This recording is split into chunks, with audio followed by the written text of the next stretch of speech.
یہ بھی دیکھا کرو. جج بھی اپنی ایک ڈائری رکھتا ہے اپنے تاثرات لکھنے کے لیے.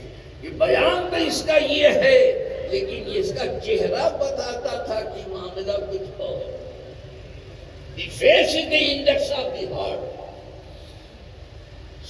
صورت بنی حال محفوظ. چہرہ دیکھ لو, چہرہ گواہی دیتا ہے. جو دل میں ہے میرے سنو یہ گواہی دیتا ہی ہے. تو بولے آپ نے 3 ماہ میں نیروبی چلا گیا تھا تو نہیں سنا. پیپر تو سنتا ہوں میں, وہ بھی دیکھتا ہوں. تو بات صرف اس لیے نہیں ہونا چاہیے کہ تھوڑی سی واہ واہ ہو جائے, تھوڑے سے نعرے لگ جائیں اور پھر اعلان کر دیا جائے کہ بہت کامیاب. یہ بات اس لیے بات میں درس کا ہی انداز اختیار. دین سکھایا, کتاب سکھائی جائے. یہ کہ پڑھ رہا ہوں. پھر اس سے میں نے پوچھا رمضان کا معنی کہ کس مقرر کی تقریر سے آپ متاثر ہو کے مسلمان ہوئے.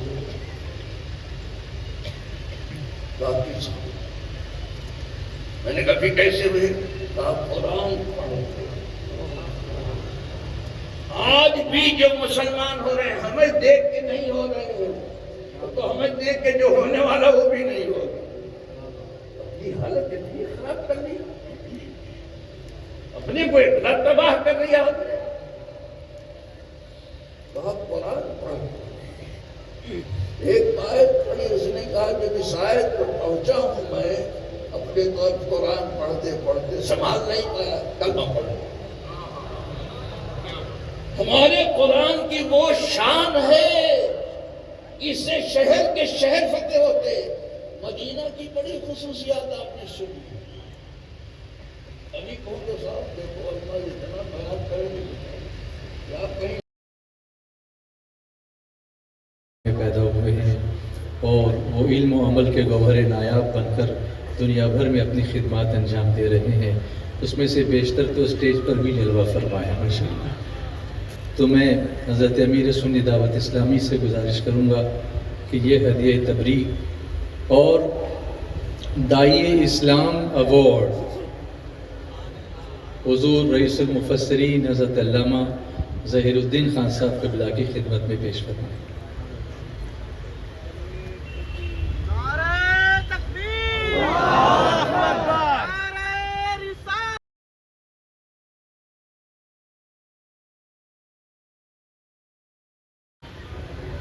مولانا عظمت اللہ مصباحی صاحب سے گزارش ہے کہ شفاعت نامہ پڑھ کر سنائیں.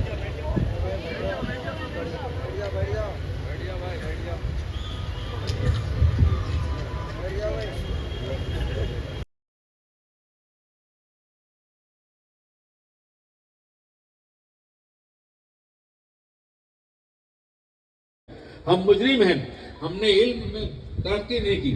500 سال سے تقریباً ہم سوئے ہوئے ہیں.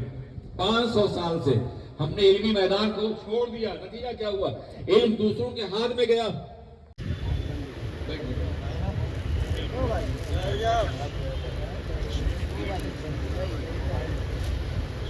بسم اللہ الرحمن الرحیم. سپاس نامہ در بارگاہ پروقار واقف اسرار و رموز قرآن رئیس المفسرین حضرت علامہ قاری ظہیر الدین خان صاحب قبلہ, خطیب و امام اسماعیل حبیب مسجد و صدر المدرسین سنی دارالعلوم محمدیہ ممبئی.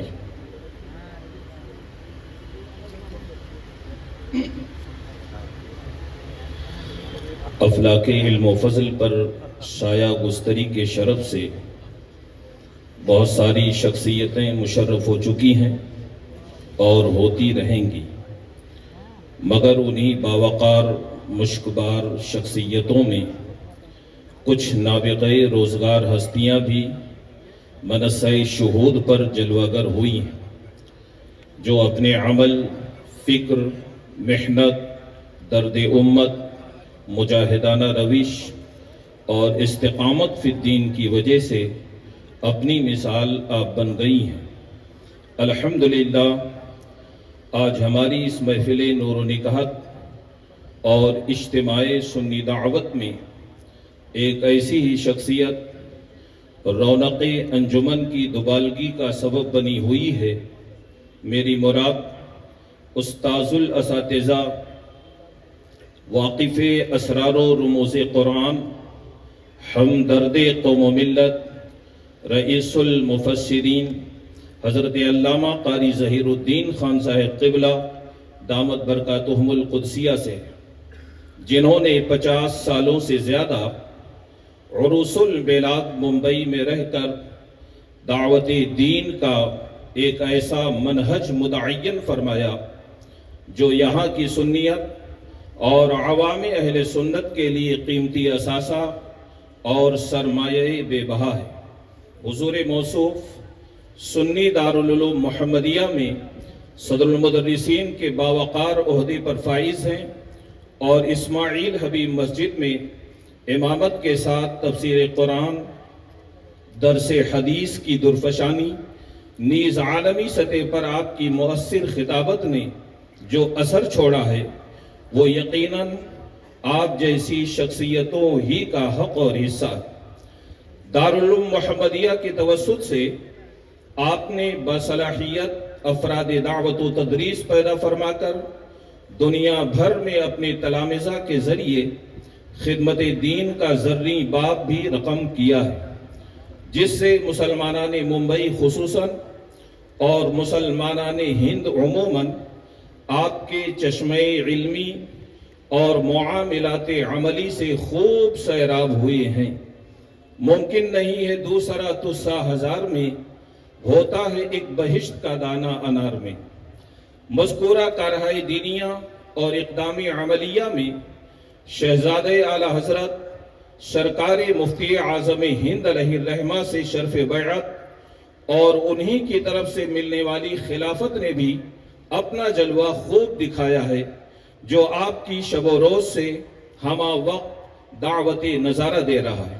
لہٰذا آج عالمی تحریک سنی دعوت اسلامی کے 32ویں سالانہ سنی اجتماع میں اعتراف خدمت کے طور پر سپاس نامہ و داعی اسلام ایوارڈ پیش کیا جاتا ہے، اس گزارش کے ساتھ کہ قبول فرمائیں اور دعائے دلی سے نوازیں۔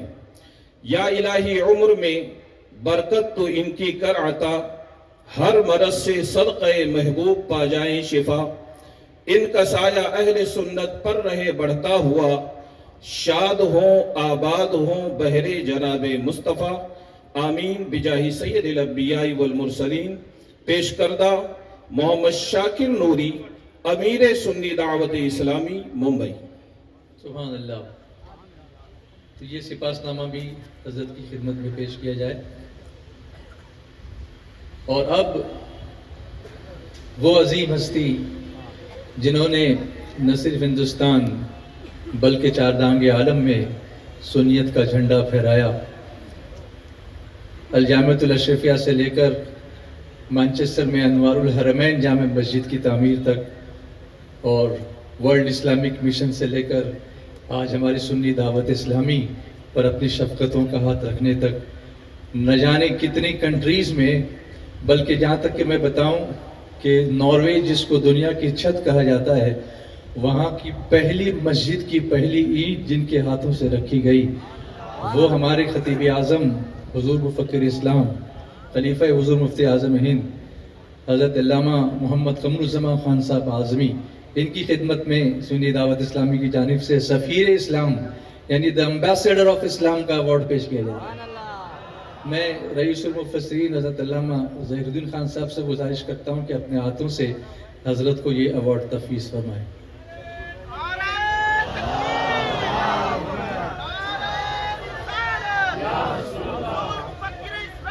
زندہ باد زندہ باد۔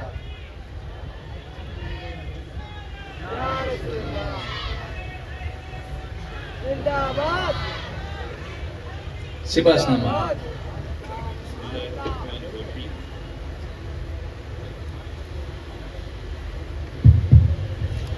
بسم اللہ الرحمن الرحیم.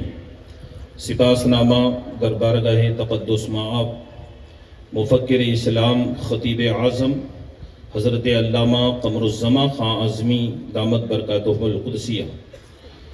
داعی، دعوت اور داعیانہ زندگی ان نجوم و قمر کی ضیاء باریوں کی طرح ہیں جو اپنے وجود سے کائنات عالم کو حسن و جمال، موسمی اعتدال اور گم گشتہ راہ کو راہیاب کمال بنا دیتی. بحمد اللہ تعالی و تقدس آج اس علمی، فکری اور دعوتی کہکشاں میں ہمارے درمیان ایک ایسے ہی داعی دین برحق جلوہ نمائی کے شرف سے ہم سب کو مشرف فرما رہے ہیں، جو ہماری قوم کی رہنمائی کے لیے گردش نجوم اور فیض رساں قمر بن کر فراغت کے بعد سے اب تک قوم و ملت کی تشنا لبی کو جام شیریں سے بجھا رہے ہیں. تقریباً نصف صدی سے زائد عرصہ گزر چکا ہے اور اب وہ پرشباب داعی پیرانہ سالی میں قدم رنجائی کر چکا ہے، مگر اللہ اکبر، اب بھی اس کی دعوت، کاوش، مفکرانہ مزاج، مخلصانہ روش، مشفقانہ برتاؤ، مجاہدانہ کردار، داعیانہ لب و لہجہ شباب بر شباب ہے. اس مسافر دعوت کا دعوتی سفر یو پی انڈیا سے شروع ہوا اور بہت ہی قلیل عرصے میں اہل وطن کا انتخاب اور دیرینہ خواب بن کر دین کے میخاروں کے لیے شراب طہور بن گیا. ای سعادت بزور بازو نیست تا نہ بخشد خدائے بخشندہ. جن دنوں آپ اہل وطن، علماء و مشائخین، مناظرین و مدرسین، خطبہ اور عرفاء کی توجہات کا مرکز بنے ہوئے تھے، انہی ایام کی بات ہے کہ ایک عارف باللہ، عاشق رسول اللہ، نازش تقوی، سرکار مفتی اعظم ہند علیہ الرحمہ کی نظر نوازش اور نگاہ دور رس نے آپ کو پرے پرواز بشکل فیضان نوری دے کر عالمی میدان دعوت کا مسافر بنا دیا. الحمدللہ آج بھی ان کا فیضان آپ کی زبان و بیان، کردار و عمل، کارہائے دعوت اور شیرازہ بندی امت سے عیاں و بیاں ہے. آپ برطانیہ لندن میں 50 سال سے زائد عرصہ قیام فرما کر وہاں اور دیگر یورپی ممالک بالخصوص اور تمام ممالک دنیا میں بالعموم اسلامیات پر جو کام کیا وہ یقیناً آپ ہی جیسے بخت آور شہزادگان قوم کا حصہ ہے. لہٰذا اعتراف خدمت کے طور پر سنی دعوت اسلامی کے 32ویں سالانہ سنی اجتماع میں حضور مفکر اسلام کی بارگاہ میں سپاس نامہ اور سفیر اسلام ایوارڈ پیش کیا جاتا ہے. قبول فرما کر دعاؤں میں یاد رکھنے کی التجا. خدا تو آسمانی خدمت دی پر سلامت رکھ، ضیاء حضرت قمر الزمان خان شان و شوکت سے انہیں صحت و شفا دے کر قرار دل عطا فرما، چمکتے ہی رہیں حضرت ہمیشہ پوری عزت سے. آمین بجاہ سید الانبیاء والمرسلین. پیش کردہ محمد شاکر نوری، امیر سنی دعوت اسلامی، ممبئی.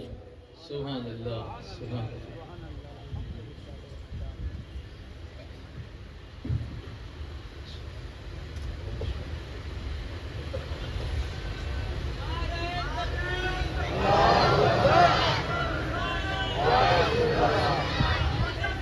اور اب میں انتہائی عاجزانہ گزارش کروں گا حضور مفکر اسلام سے کہ حضرت اپنے خطاب سے ہم سب کو نوازیں.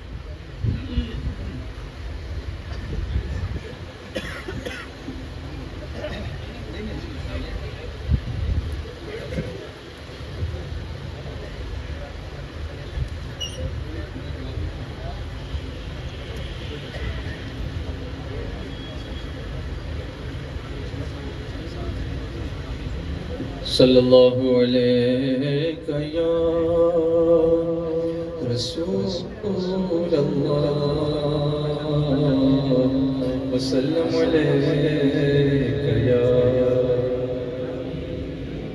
الصلاة والسلام عليك يا رسول الله الصلاة والسلام عليك يا حبيب الله الصلاة والسلام عليك يا نبي الله الصلاة والسلام عليك يا نور الله نور ولایا ایمان ہے تالے مصطفیٰ ایمان ہے تالے مصطفیٰ قرآن ہے حالے مصطفیٰ قرآن ہے حالے مصطفیٰ اصحاب نجوم رہنما ہے اصحاب نجوم رہنما ہے اصحاب نجوم رہنما ہے رہنما ہے کشتی ہے آلے مصطفیٰ کشتی ہے آلے مصطفیٰ اللہ نہ چھوٹے دست دل سے اللہ نہ چھوٹے دست دل سے دست دل سے دامن خیال مصطفیٰ دامن مصطفیٰ ایمان ہے تالے مصطفیٰ آنکھیں تیری راہ تک رہی ہے آنکھیں تیری راہ تک رہی ہے راہ تک رہی ہے شمع جمال مصطفیٰ شمع جمال مصطفیٰ آنکھوں میں چمک کے دل میں آ جا آنکھوں میں چمک کے دل میں آ جا دل میں آ جا شمع جمال مصطفیٰ میرے دل مردہ کو جلا دے میرے دل مردہ کو جلا دے دل مردہ کو جلا دے شمع جمال شمع جمال مصطفیٰ تقدیر چمک اٹھے رضا کی تقدیر چمک اٹھے رضا کی میری رضا کی شمع جمال مصطفیٰ الصلاة والسلام عليك يا رسول الله والسلام عليك يا حبيب الله الصلاة والسلام عليك يا نبي الله الصلاة والسلام عليك يا نور الله نور ولایا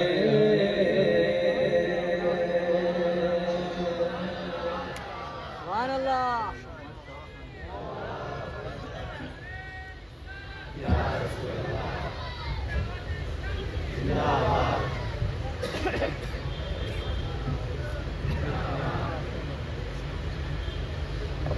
ہمارا شاگرد آپ تشریف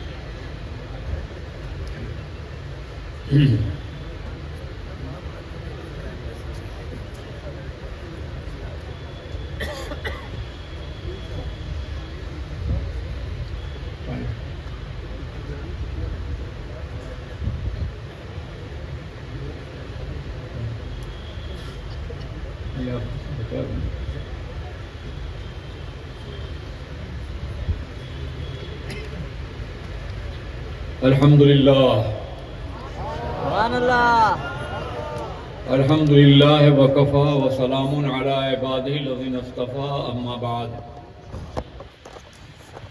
فاعوذ باللہ من الشیطان الرجیم بسم اللہ الرحمن الرحیم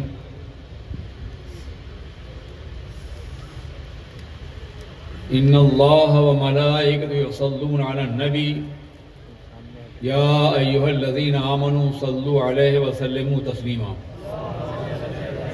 اللہم صل علی سیدنا مولانا محمد معدن الجود والکرم وآلہ الکرام اجمعین۔ امیر سنی دعوت اسلامی حضرت علامہ شاکر نوری رضوی، علماء ملت اسلامیہ، سنی دعوت اسلامی کے انتہائی متحرک اور غیور کارکن، حاضرین مجلس، السلام علیکم ورحمۃ اللہ وبرکاتہ۔ مجھے خوشی ہے کہ آج میں اس سال کے تیسرے اجلاس میں آپ سے خطاب کا شرف حاصل کر رہا ہوں۔ خدائے قدر و جبار میری گفتگو میں تاثیر پیدا فرما دے اور اخلاص کی دولت سے مجھے نوازے۔ حضرات گرامی، آج جو عنوان میں نے منتخب کیا ہے وہ قرآن عظیم ہے، کتاب الہی ہے۔ قرآن عظیم ایک نظام زندگی حیثیت سے، قرآن عظیم ایک عظیم معجزہ، قرآن عظیم ایک عظیم چیلنج اور تمام چیلنجوں کا جواب۔ یہ چند باتیں ہوں گی جو میں اپنی گفتگو میں عرض کرنے کا شرف حاصل کروں گا۔ سب سے پہلے بطور تمہید یہ عرض کروں گا کہ جتنے بھی انبیاء کرام گزرے ہیں ان تمامی انبیاء کرام کو اپنے اپنے دور، اپنے عصر اور اپنے اپنے زمانے کے مطابق معجزات دیے گئے۔ ان کا زمانہ محدود تھا، ان کی قوم محدود تھی، انہیں معجزات بھی محدود عطا فرمائے گئے۔ مثال کے طور پہ جناب موسیٰ علیہ السلام کا زمانہ سحر و تلسم کا زمانہ تھا تو آپ کو عصا کا معجزہ دیا گیا، اور اس طرح کے دوسرے 12 معجزات اور بھی عطا فرمائے گئے۔ معجزات دلیل نبوت ہوتے ہیں۔ معجزات کی بنیاد پر قومیں جھک جاتی ہیں اور اعتراف کرنا پڑتا ہے نبی کی عظمت کا۔ جناب عیسیٰ علیہ السلام کا دور یونان کی ترقی کے اعلیٰ مقام پر تھا، جہاں بڑے بڑے حکماں پیدا ہوئے، اطباء پیدا ہوئے۔ سقراط کی زمین، فلسطینس کی زمین، برقنس کی زمین، جالینوس کی زمین، جنہیں طب یونانی نے آج بھی زندہ رکھا ہے۔ یہ زمین علم و فضل کے اعتبار سے اور طب یونانی کے اعتبار سے دنیا میں مثالی سرزمین تھی۔ یونانیوں کا یہ دعویٰ تھا کہ ہم نے دنیا کے ہر مرض پر قابو پا لیا ہے، بس ایک مرض اور ہے جسے موت کہتے ہیں، ابھی ہم نے اس پہ قابو نہیں پایا ہے۔ ہم ریسرچ کر رہے ہیں، تحقیق کر رہے ہیں، ایک وقت ایسا آئے گا کہ ہم موت پہ قابو پا لیں گے۔ نہ ہمیں مرنا ہوگا، نہ قبر میں جانا ہوگا، نہ خدا کی بارگاہ میں حاضر ہونا ہوگا، نہ حساب و کتاب کے مراحل سے گزرنا ہوگا۔ ابھی قابو پایا نہیں تھا اور نہ پا سکتے تھے۔ موت امر مبرم ہے، فیصلہ الہی ہے، لیکن وہ کوشش تو کر رہے تھے۔ آج کا سائنسداں بھی کوشش کر رہا ہے کہ موت پہ قابو پا لے گا وہ، اور صدیوں زندہ رہے گا وہ، ہزاروں سال کی حیات سے نوازا جائے گا، جو ناممکن ہے۔ چنانچہ ایسا ہوا کہ ایسے دور میں جناب عیسیٰ علیہ السلام کو مسیحا بنا کے بھیجا گیا۔ جناب عیسیٰ کی زندگی چیلنج کر رہی تھی کہ اے یونانیوں، تم موت کا علاج تلاش کرنا چاہتے ہو اور آؤ، اگر موت کو زندگی میں بدلتے دیکھنا چاہتے ہو تو نبی کی بارگاہ میں آؤ۔ نبی ٹھوکر لگاتا ہے، مردہ زندہ ہو جاتا ہے۔ زندگی نبی کے قدموں سے وابستہ ہے۔ قریب ہوتے جاؤ گے زندہ ہوتے جاؤ گے، دور ہوتے جاؤ گے مرتے چلے جاؤ گے۔ نبی سے قرب کا نام حیات ہے، حیات جاوداں ہے، اور نبی سے دوری کا نام موت ہے۔ اور یہی وجہ ہے کہ جہاں کا فلسفہ شکست کھاتا ہے وہ زیادہ جھک جاتے ہیں لوگ۔ جناب عیسیٰ پیدا تو ہوئے فلسطین میں، لیکن یونان جھکا، یورپ جھکا، مرکز وہیں بنائے گئے ان کے، اس لیے کہ ان کا فلسفہ شکست خوردہ ہوا تھا۔ عزیزان ملت اسلامیہ، انبیاء کرام کے معجزات مسلم ہیں، قرآن پاک نے اس کی تصدیق کی ہے، لیکن میں یہ عرض کرنا چاہتا ہوں جتنے انبیاء کرام دنیا میں تشریف لائے ان کو چند محدود معجزات دیے گئے، گنے چنے، جن کا شمار کیا سکتا تھا، مگر حضور سید عالم سرور کائنات کسی ایک دور کے نبی نہیں تھے، کسی ایک قوم کے نبی نہیں تھے، کسی ایک ملک کے نبی نہیں تھے، کسی ایک طبقے کے نبی نہیں تھے، کسی مخلوق کی ایک حیثیت کے نبی نہیں تھے، بلکہ یونیورسل پرافٹ تھے، پوری کائنات کے نبی تھے۔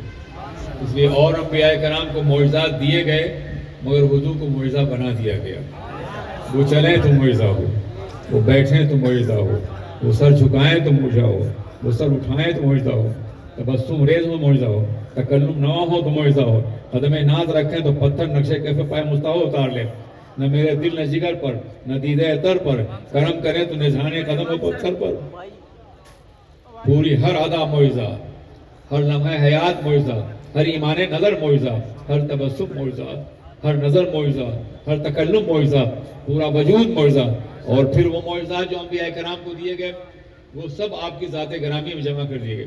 بلا شبہ جناب عیسیٰ علیہ السلام مردوں کو زندہ کرتے تھے، مگر مردوں میں پہلے بھی لائف موجود تھی، دوبارہ لوٹا دیا انہوں نے۔ پتھروں میں لائف تو نہیں ہوتی ہے، درختوں میں زندگی تو نہیں ہوتی ہے۔ جناب عیسیٰ نے مردوں کو زندگی دی، میرے پیغمبر نے پتھروں کو حیات فرمائی، درختوں کو بولنے کی طاقت دی، کائنات کا ذرہ ذرہ کلام کرتا ہوا نظر آیا۔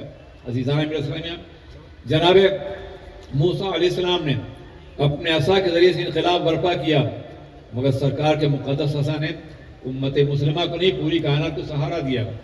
میرے عزیز ساتھیوں، میرے دوستو، جناب نوح علیہ السلام نے کشتی چلائی، کشتی بنتی ہے چلنے کے لیے، مگر حضور نے اشارہ فرمایا تو پتھر جو ڈوب جانے کے لیے ہوتا ہے وہ سطح آپ پہ تیرتے ہوئے قدموں کو بوسہ دیتا ہوا نظر آتا ہے۔ عزیزان، وہ سارے معجزات نبی کی ذات میں موجود تھے جس کا تذکرہ کرنا بہت زیادہ وقت چاہتا ہے، مگر میں عرض کرنا چاہتا ہوں جیسا میں نے کہا کہ جیسا چیلنج ہوتا ہے جواب بھی ایسے ہی ہوتا ہے۔ اس زمانے کا انسان خلاؤں میں پرواز نہیں کرتا تھا، آج کا انسان خلاؤں میں پرواز کر رہا ہے۔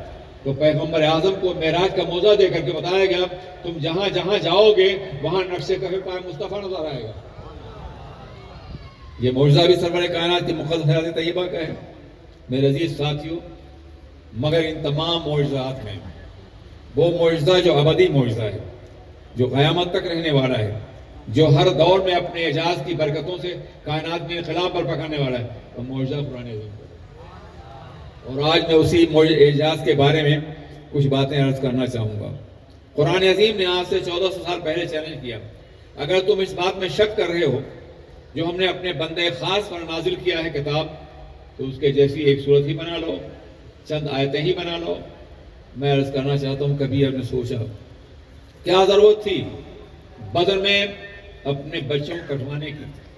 کیا ضرورت تھی کہ اب پیغمبر اعظم کے مقابلے میں جنگ کرنے کی؟ جب چیلنج یہ تھا کہ ایک صورت بنا لاؤ تو پورا عرب مل کے ایک صورت بنا لیتا، نبوت بیٹھ جاتی۔ مگر جنگ کرنا آسان تھا، 70 لاشیں اٹھانی آسان تھی، مگر ایک آیت بنانا ناممکن تھا ان کے لیے۔ اور یہ جاہل لوگ نہیں تھے، انہیں اپنے ادب پر ناز تھا، اپنی زبان پہ ناز تھا، اپنے کو عربی کہتے تھے، ہم کو عجمی کہتے تھے۔ عجم کے معنی گونگے کو ہوتے ہیں، اپنے کو بولنے والا سمجھتے تھے، فصیح و بلیغ قرار دیتے تھے، اور ہم کو عجمی اور اندازہ بھی ہوتا ہے۔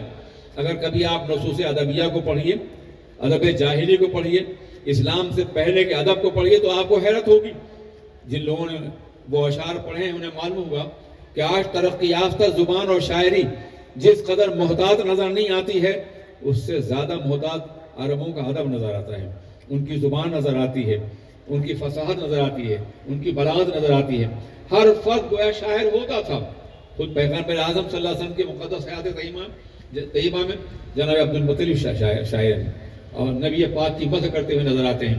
میرے عزیز ساتھیوں، ایک مزاج تھا عربوں کا، فطری طور پر وہ فصاحت اور بلاغت کے حامل تھے، اور اس لیے قرآن پاک کو معجزہ بنا کے بھیجا گیا۔ تم جواب بنا کے لاؤ، یہ تمہاری قوت ہے، تمہارا چیلنج ہے دنیا کے لیے کہ تم سے زیادہ زباندار کوئی نہیں ہے، فصیح و بلیغ کوئی نہیں ہے۔ قرآن جیسا معجزہ بنا کے لاؤ، لیکن وہ نہیں بنا سکے. مگر میں یہ عرض کرنا چاہتا ہوں وہ نہیں بنا سکے مگر یہ چیلنج تو ہر دور کے لیے ہے نا, ہر زمانے کے لیے ہے نا, ہر عصر کے لیے نہیں ہے نا. تو اگر ہر زمانے کے لیے ہے اور آج بھی ہے تو جو اسلام کی مخالفت کرتے ہیں, ہزاروں کتابیں لکھتے ہیں, اورینٹلسٹ ہیں, دشمنان اسلام ہیں, وہ جواب دیتے ہیں.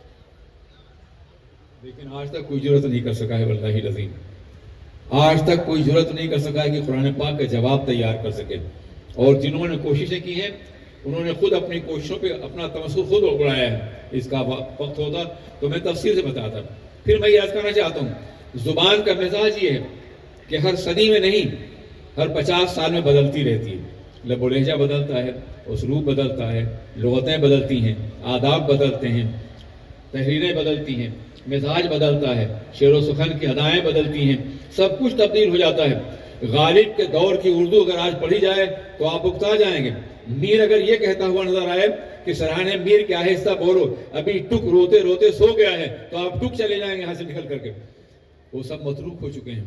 زبان متروک ہوتی ہے.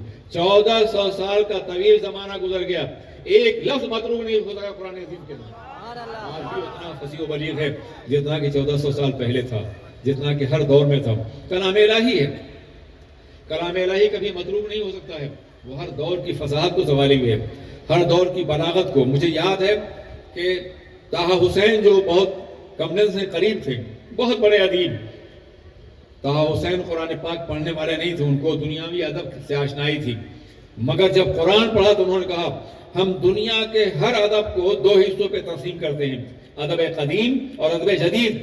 مگر جب ہم قرآن کو پڑھتے ہیں تو ہمیں حیرت ہوتی ہے, ہمیں عربی کے 3 اسلوب ماننے پڑیں گے, ادب جدید, ادب قدیم اور ادب قرآن, جو ہر دور میں جدید ہے, ہر دور میں قدیم ہے. یہ طٰہٰ حسین کہتا ہوا نظر آ رہا ہے جو کسی درسگاہ کا فارغ نہیں تھا بلکہ ماڈرن انسان تھا, مگر قرآن پاک کی عظمت کا اعتراف کرتا ہوا نظر آتا ہے. میرے عزیز ساتھیوں, قرآن پاک کا کمال یہ ہے کہ 1400 سال کا طویل زمانہ گزرنے کے بعد ہر دور میں ابلاغ کے اعتبار سے, پیغام رسانی کے اعتبار سے, میسج کے اعتبار سے اتنا ہی تازہ ہے جیسے 1400 سال پہلے تھا. کسی دور کا کوئی ادب نہ شکست دے سکا ہے نہ دے سکتا ہے. قرآن پاک کی زبان اتنی منفرد زبان ہے کہ اس پہ نہ قدامت کا اثر ہو سکتا ہے نہ جدت کا اثر ہو سکتا ہے. وہ ہر دور میں قدامت کی تمام خوبیاں لیے ہوئے ہیں اور ہر دور میں جدت کی تمام عظمتیں سنبھالے ہوئے ہیں. میرے ساتھیوں, یہ بہت عظیم گوشہ ادب ہے جس پہ گفتگو کی جا سکتی ہے, مگر میں سرسری تو گزر رہا ہوں کہ قرآن پاک 1400 سال پہلے نازل ہوا اور آج بھی دنیا کو چیلنج کر رہا ہے. اس کے جنتی چند آیتیں بتا رہا ہوں, چند صورتیں. عربوں نے کوشش کی, ایسا نہیں دیکھو کوشش, اللہ کے رسول نے چند آیتیں کعبہ مقدسہ پہ لٹکا دی. یہ وہ زمانہ تھا کہ جب شاہکار اور ماسٹر پیسز جو ادب کے وہ کعبہ میں لٹکائے جاتے تھے. سبا معلقہ کو دیکھیے لٹکائے ہوئے اشعار تو ہے نا, تو یہ لٹکائے جاتے تھے کعبہ مقدسہ, تاکہ اگر ایک نے کوئی نظم لکھی ہے, کوئی شعر لکھا ہے تو دوسرا اس کا جواب دے. میرے آقا نے, حضور سید عالم نے 3 آیتیں, اِنَّا أَعْطَيْنَاكَ الْكَوْثَرَ فَصَلِ لِرَبِّكَ وَانْحَرْ إِنَّ شَانِئَكَ هُوَ الْأَبْتَرُ, یہ لٹکا دیا. تم پورے قرآن کا نہیں, قرآن کی سب سے چھوٹی صورت 3 آیتوں کا جواب تلاش کرو. ادبا آتے رہے, ارباب زبان آتے رہے, فخر کرنے والے آتے رہے, اور عربی آتے رہے, عجمی کہنے والے آتے رہے, جھک کے چلے جاتے تھے. اور بعد میں افصح العرب نے اس کے نیچے لکھا ما ھذا کلام البشر, یہ کسی کا کلام نہیں ہے. انہیں اعتراف کرنا پڑا سورہ کوثر کا, اور سورہ کوثر کے مضامین زبان دان سے جانتے تھے. کوثر اپنے اندر کتنی کثرتوں کو سمیٹے ہوئے, کتنے سمندروں کو سمیٹے ہوئے, کتنی عظمتوں کو سمیٹے ہوئے. اور اِنَّا أَعْطَيْنَاكَ میں کاف کا خطاب سرور کائنات کی ذات سے اپنے اندر کتنی محبوبیت رکھتا ہے اور کتنی عظمتیں رکھتا ہے, وہ محسوس کرتے تھے اور اچھے سے جانتے تھے. میرے عزیز ساتھیوں, قرآن عظیم کا چیلنج اس زمانے میں بھی تھا اور آج کے زمانے میں بھی تھا اور ہر دور میں. لیکن قرآن عظیم کتاب زندگی ہے, صحیفہ حیات ہے, نظام زندگی ہے. جب قرآن پاک کے اسلوب کا جواب نہیں ہے تو اس کے پیغام کا جواب کیا ہوگا, اس کے نصاب کا کیا جواب ہوگا, اس کے طرز عمل اور حیات کا جواب ہوگا. جو زندگی اس نے ہمیں عطا فرمائی ہے وہ بڑی عظیم زندگی ہے. ہم جب تک کہ قرآن پاک سے جڑے رہے ہم زندہ رہے. زندگی ہماری عظمتوں کو سلام کرتی رہی, زندگی ہمارا احترام کرتی رہی، زندگی ہم سے وابستہ رہی، ہم زندہ تھے، افراد زندہ تھے، جماعتیں زندہ تھی، قوم زندہ تھے، قوم زندہ تھی، ملک زندہ تھے، لوگ زندہ تھے، دل زندہ تھے، نگاہیں زندہ تھی، شعور زندہ تھا۔ یہ ساری زندگیاں قرآن پاک کی حیات سے وابستہ تھی، اور جب سے قرآن پاک کی لافانی زندگی سے رشتہ ٹوٹا ہے، نہ جسم زندہ ہے، نہ نگاہیں زندہ ہیں، نہ شعور زندہ ہے، نہ فکر زندہ ہے، نہ ادراک زندہ ہے، نہ مشاہدہ زندہ ہے، نہ بصیرت زندہ ہے، نہ بصارت زندہ ہے۔ جانتے ہیں اس کی وجہ کیا ہے؟ اللہ کے علم پاک میں یہ بات تھی کہ ایک ایسا دور آئے گا جو عقلیت کا دور ہوگا، شعور و فکر کا دور ہوگا، جب ہر بات کو منطقی عقلیت کے ذریعے سمجھایا جائے گا، جب اس کے لیے سائنسی فکر ہوگی، جب ہر اس دور میں روایات عامہ اور کہانیوں سے بات نہیں چلے گی، وہ واقعات جو کہانیوں کی چادر میں چھپے ہوئے مٹ چکے ہوں گے، اور وہ مذاہب جن کے پاس اساطیر کے علاوہ کچھ بھی نہیں ہے، وہ بھی فنا ہو چکے ہوں گے، سائنس انہیں مٹا دے گی، فنا کر دے گی۔ سائنس کا سب سے پہلا مقابلہ کرسچیانی سے ہوا ہے۔ 14ویں صدی میں دیکھیے، 15ویں صدی میں دیکھیے ہوا کیا ہے؟ ہوا یہ کہ جب سائنس کے نظریات سامنے آنے لگے تو چرچ نے فتویٰ دیا یہ کافر ہو گئے ہیں، انہیں سولی میں لٹکا دیا جائے، انہیں زندہ جلا دیا جائے، کوپرنیکس کو اور اس طرح کے اور بھی لوگوں کو آپ دیکھیے ان کے ساتھ کیا سلوک ہوا۔ باضابطہ انہیں جلا دیا گیا، سولی پہ چڑھایا گیا، جو نئی بات کرتا، جس نے زمین کے نظریہ پیش کیا اسے جلا دیا گیا، جس نے خلاؤں کی وسعتوں کو ناپنے کی کوشش کی اسے جلا دیا گیا۔ سائنس کا مقابلہ کرنے کی کوشش کی، سائنس انہوں نے کچل دیا، سائنس انہوں نے مٹا دیا، چرچ شکست کھا گیا، اور آج بھی شکست خوردہ ہمارے سامنے موجود ہے۔ اب اس کے اندر جرأت نہیں ہے کہ سائنس کے نظریات کا مقابلہ کر سکے، مگر سنو، قرآن عظیم سائنسی فکر کی عظمتوں کا حامل ہی نہیں ہے، آگے بڑھانے والا ہے۔ اس لیے قرآن پاک نے ہمیشہ جو مخاطب بنایا ہے ان تمام توانائیوں کو جن کا تعلق انسان کی فکر سے ہے۔ تم فکر سے کیوں نہیں کام لیتے؟ تم شعور سے کیوں نہیں کام لیتے؟ تم ادراک سے کیوں نہیں کام لیتے؟ تم مشاہدے سے کیوں نہیں کام لیتے؟ تم بصیرت سے کیوں نہیں کام لیتے؟ تم بصارت سے کیوں نہیں کام لیتے؟ تم تجربے سے کیوں نہیں کام لیتے؟ تم نظر سے کیوں نہیں کام لیتے؟ تم ادراک سے کیوں نہیں کام لیتے ہو؟ تو ذرا سوچئے، انسانی عقل و فکر کی جتنی نازک توانائیاں ہیں سب کا تذکرہ قرآن نے کیا ہے، اور قرآن نے اس کو اپنا مخاطب بنایا ہے۔ بلکہ میں یہ عرض کرتا ہوں، دنیا کے کسی ادب میں انسانی فکر کے اتنے گوشے اور عقلیں نہیں ہیں جو قرآن عظیم کے اندر ہیں۔ یہ عظیم خوبی قرآن عظیم کی ہے۔ تو جو قرآن کتاب نظر و فکر کو اور مشاہدے اور تجربے کو باضابطہ اپنا عنوان بناتی ہو اور اپنا مخاطب بناتی ہو، کیا اس کتاب کو فکر شکست دے سکتی ہے؟ عقل شکست دے سکتی ہے؟ شعور شکست دے سکتا ہے؟ یہی وجہ ہے کہ ہر دور کے ارباب سائنس نے قرآن پاک کی عظمتوں کا اعتراف کیا۔ یہ ایک الگ ٹاپک ہے جسے میں بتاتا کہ آج کے دور کی ترقیات اور خلاؤں کی پروازیں اور سیاروں کی نمود، اس کی تمام تر عظمتیں قرآن پاک کی جھلکیاں ہیں جو باضابطہ دکھائی جا سکتی ہیں۔ میرے عزیز ساتھیوں، سائنس سے چرچ شکست گیا لیکن اسلام نہیں، اس لیے کہ اسلام اسی راہ کو اختیار کر رہا ہے جو انسانیت کو مطمئن کرتی ہے۔ چشمت کرے گی مجھ سے، یا ایسی کہاں کی ہے، بجلی تو خانہ زاد میرے آشیاں کی ہے۔ جس کتاب الہی نے شعور و فکر کی راہ ہموار کی، اس کتاب الہی کا مقابلہ نہیں کرتا۔ ہاں اتنا ضرور رہا ہے کہ جس کتاب نے ہم کو زندگی دی تھی، ہماری فکر کو توانائی بخشی تھی، ہمیں غالب کیا تھا دنیا پر، جس کتاب کے پڑھنے والے سائنس کے تمام شعبوں کی رہنمائی کرتے تھے، جس کتاب کو پڑھنے والے الجبرا ایجاد کرنے والے تھے، جس کتاب کے پڑھنے والے باضابطہ خلاؤں کی پیمائش کرنے والے، جس کتاب کے پڑھنے والے سیاروں کی وسعتیں ناپنے والے تھے، جس کتاب کے پڑھنے والے میڈیکل سائنس کے ادوات باضابطہ ایجاد کرنے والے تھے، جس ستاروں کے پڑھنے والے نقاشی کا نظام قائم کرنے والے تھے، جس قرآن کے پڑھنے والے دل کی دھڑکنوں کا مطالعہ کرتے تھے اور بغیر کسی ذریعے کے سارے امراض کا پتہ بتا لیتے تھے، وہ کتاب قرآن عظیم تھی۔ اس لیے قرآن عظیم نے ہمیشہ دیا ہے کہ تم علوم کے ان تمام میدانوں کو ڈسکور کرنے کی کوشش کرو، شعور و فکر کی ان تمام راہوں میں چلو جو تم سے ممکن ہو سکے۔ اسلام سائنس کا مخالف نہیں ہے، بلکہ سائنس اسلام کی تائید کرتی نظر آتی ہے۔ میرے ساتھی وقت ہوتا تو میں چند مثالوں کے ذریعے آپ کو سمجھانے کی کوشش کرتا کہ کس طرح سے قرآن عظیم نے سائنسی تحقیقات کو نہ صرف یہ کہ مبرہم کیا ہے بلکہ اس سے زیادہ وسعتیں دی ہیں، اور ابھی بہت سی خلائیں ہیں جو باضابطہ موجود ہوگی۔ تم نے سماوات کے بارے میں بارہ پڑھا. یہ جو نظر آتا ہے یہ فریب نظر ہے, یہ سماوات نہیں ہے. اور آج عالم یہ ایک دنیا دریافت کر چکی ہے. یہ جو سورج ہمارا ہے کروڑوں میل کی وسعتوں کا حامل, اس سے بڑا سورج طلوع ہو چکا ہے جو کسی اور سماوات میں کسی سما کی نمائندگی کرتا نظر. کسی اور کتاب میں اتنے آسمانوں تذکرہ نہیں ملے گا, چاہے وہ آسمانی کتابیں یا دنیاوی کتابیں. یعنی ابھی تحقیق کا راستہ وہاں آپ کو لے جا رہا ہے جس کی رہنمائی قرآن پاک نے کی ہے. بلیک ہول کے جن امکانات کا جائزہ آپ لے رہے ہیں قرآن پاک نے اس کی مثالیں پہلے پیش کر دی.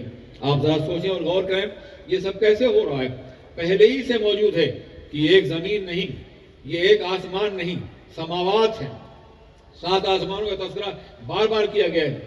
کبھی کبھی ان 7 آسمانوں کو ہم مریخ سے چاند سے نیپچون تک ناپ لیا کرتے تھے, لیکن اب یہ 7 آسمان وہ نہیں ہیں بلکہ یہ تو ایک آسمان کی مختلف گردشیں ہیں. وہ 7 آسمان ابھی انسانی نگاہوں سے پوشیدہ ہیں جن کی تحقیق اور ریسرچ کو کر کے قرآن پاک کی تصدیق کی جائے گی. میرے عزیز ساتھیوں, میرے عزیز دوستوں, اس طرح کی بہت سی باتیں ہیں جو کبھی عرض کی جاتی ہیں. کبھی آپ نے دیکھا ہوگا کہ سمندر میں 2 طرح کے پانی ہوتے ہیں, یہ میٹھا ہے, یہ کھارا ہے, یہ کالا ہے, یہ گورا ہے. دونوں مل کے پڑھ رہے ہیں اور مل نہیں رہے ہیں. دونوں رقت رکھتے ہیں, دونوں سیار رکھتے ہیں, دونوں مل رہے ہیں. دونوں چل یہ پانی گورا ہے, یہ میٹھا ہے, یہ کھارا ہے. آپ جان سکتے ہیں, آپ نے سمندروں کا سفر کیا ہوگا, بلکہ سمندر ہے, دریاؤں میں بھی یہ کیفیت پائی جاتی ہے. آپ الہ آباد جائیں, جمنا اور دوسرے ندی جو ہے بالکل بالکل الگ ہوتی ہے. یہ کیوں ہوتا ہے؟ کبھی آپ نے سوچا ایسا کیوں ہے؟ یہ الگ کیوں ہوتے ہیں؟ پانی ہے, ملنا چاہیے انہیں. میرے عزیز ساتھیوں, قرآن عظیم ارشاد فرماتا ہے کہ اللہ نے انہیں پیدا کیا, ان میں ایک آڑ رکھ دی ہے. آڑ کا جو بھی مفہوم پہلے بتایا گیا ہو, قرآن پاک کا کمال یہ ہے کہ عہد رسالت کے دور میں انسان جو سمجھتا تھا اس کے مطابق ہوئی ہے, اور آج کے دور میں انسان جو ترقی کرتا ہے اس کے مطابق ہوئی ہے. آج کی سائنس کہتی ہے کہ رقت و سلام رکھنے والی چیزوں کے درمیان میں باضابطہ ایک سطحی تناؤ ہوتا ہے, رقیق اشیاء کا سطحی تناؤ. ہر چیز اپنی سطح کو سمیٹے رہتی ہے اور دوسرے سے ملنے سے, مثلا پانی بھی رقت رکھتا ہے اور تیل بھی. دونوں کو ملائیے تو پانی ادھر بھاگے, تیل ادھر بھاگتا جائے. رقت ہے مگر ایک رقت نہیں ہے. تو دریاؤں میں یہ سطحی تناؤ جو ہے ان کو ملنے سے روک رہا ہے. تم نے آج 1400 سال کے بعد دریافت کیا ہے, قرآن پاک نے 1400 سال پہلے ہی کہا تھا. آج تم نے کہا کہ ہماری یہ زمین وجود میں آئی ہے تو اس کی وجہ دراصل بگ بینگ کا معاملہ ہے. ہم زمین و آسمان ملے ہوئے تھے, ایک تھے, اچانک کوئی دھماکہ ہوا, اس دھماکے سے زمین الگ ہو گئی, سیارے الگ ہو گئے, ایک کائنات بن گئی. یہ آج کہہ رہے ہو نا, قرآن عظیم ارشاد فرماتا ہے وَالْأَرْضَ بَعْدَ ذَلِكَ دَحَاهَا فَأَخْرَجَ مَعَهَا وَمَرْعَاهَا. وہی پروردگار عالم ہے جس نے تخلیق زمین کے بعد اسے پھاڑ دیا, اسے سبزہ بھی نکالا اور پانی بھی نکالا. ذرا سوچیں, قرآن عظیم جو آج سے 1400 سال پہلے کہہ رہا ہے, تم کہہ رہے ہو یہ اتفاق کا دھماکہ ہے, ایکسیڈنٹل ایسا ہو گیا ہے. میں کہتا ہوں جس کو تم اتفاق کہتے ہو ہم اسے خدا کی قدرت کہتے ہیں. جہاں جہاں تم لفظ اتفاق یوز کرو گے, تم دہریہ ہو, تم ملحد ہو, خدا کو ماننے والے نہیں ہو, مگر ہم اسے خدا کی قدرت کہیں گے, اتفاق کا نہیں. اتفاق اتنا حسین نہیں ہوتا کہ سیاروں کشی پیدا ہو جائے, چاند کی جگمگاہٹ ہو, سورج کی تمنائی ہو اور کہکشاں کا نظام ہو. اتفاق اتنا حسین نہیں ہوتا جتنا حسین یہ کائنات بنائی گئی ہے اور جس کا تذکرہ قرآن پاک نے اسی حسن کے ساتھ کیا ہے جو آج کائنات کے اندر موجود ہے. اتفاق اتنا حسین تو نہیں ہوتا.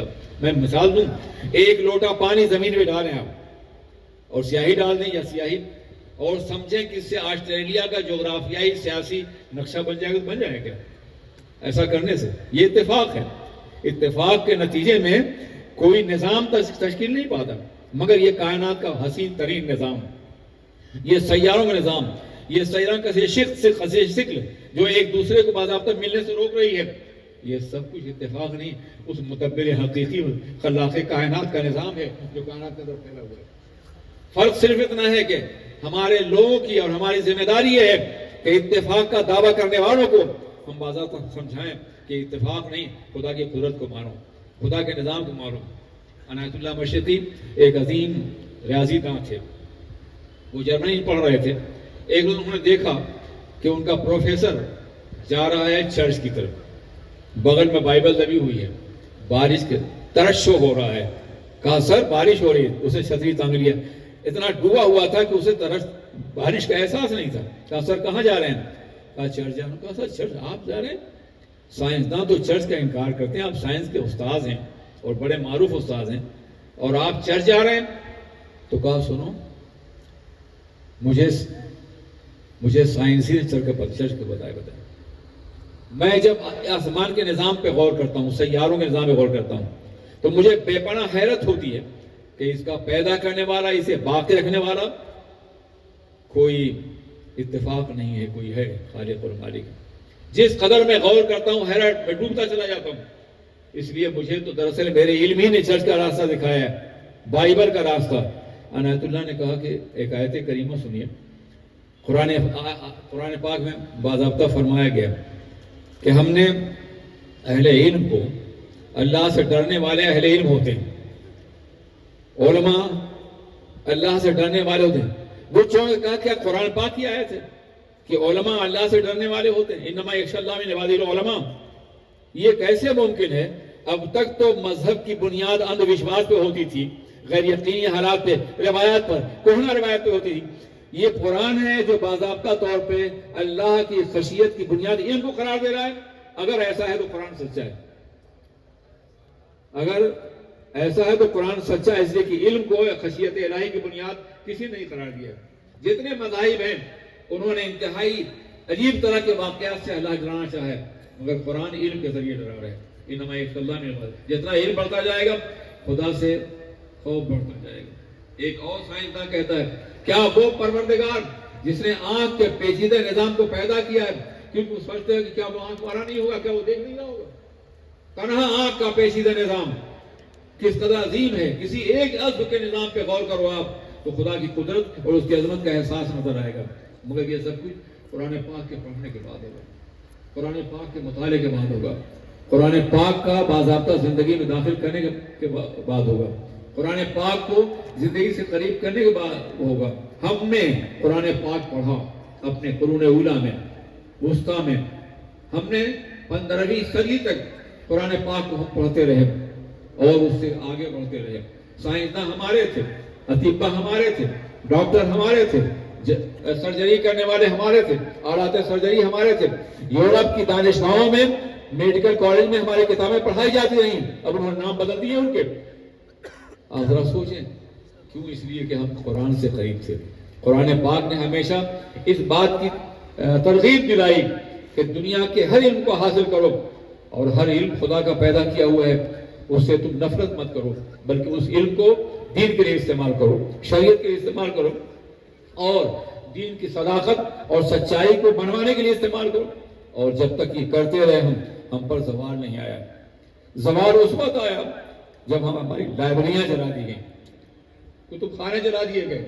جب غرناطہ کی لائبریری جو یورپ کی سب سے بڑی لائبریری، یورپ میں اسلام کی تاریخ کی بے مثال لائبریری، جب وہ جلائی گئی، اور جب بغداد میں سب سے پہلے انسانوں خون بہایا گیا دریائے دجلہ میں، پھر لائبریری کی سیاہی بڑھتی گئی.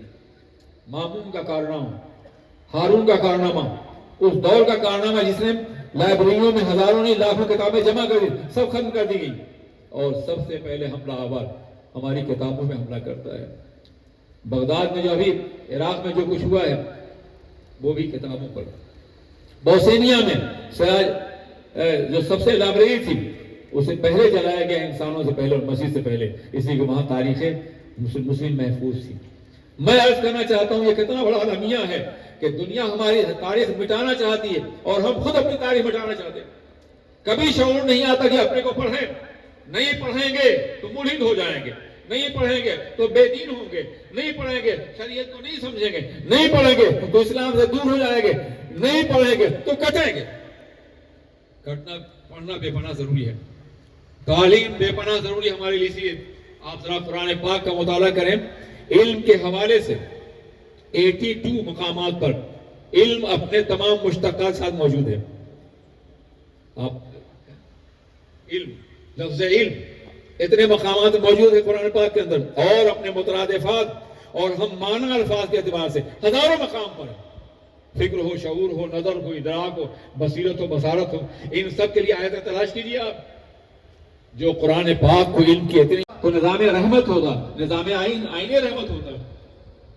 اس ناپید خیمی غزل صورت مار عقل کو تابع فرمانے نظر کر نہ سکا، ڈھونڈنے والا ستاروں گزرگاہوں کا اپنے افکار کی دنیا میں سفر کر نہ سکا، جس نے سورج کی شعاعوں کی افطار کیا، زندگی کی شب تاریخ سہر کر نہ سکا، اپنی حکمت کے پیش میں ایسا الجھا، آج تک فیصلہ نفع و ضرر کر نہ سکا۔ آپ ذرا سوچئے کیا حال ہے ہمارا، لہو رشتہ ہے دھرتی کے جمی سے، تو پھر عرش پیمائی سے حاصل خلاؤں میں پرواز کر زمین خون بہ رہا ہے، اس بلندی اور ساتھ ساتھ سائیڈ بائی سائیڈ پڑھائیے۔ ایک وقت ایسا آئے گا کہ آپ کا بچہ سائنسداں بھی ہوگا اور قرآن کا علم بھی رکھے گا۔ آگے بڑھیے اس میدان میں، قرآن سے اپنا رشتہ جوڑیے، قرآن کامیابی کی ضمانت ہے، وہ معزز سے زمانے مسلمان ہو کر اور ہم اور ہوئے تارک قرآن ہو کر ہماری رسوائی کی وجہ صرف یہ ہے۔ السلام علیکم۔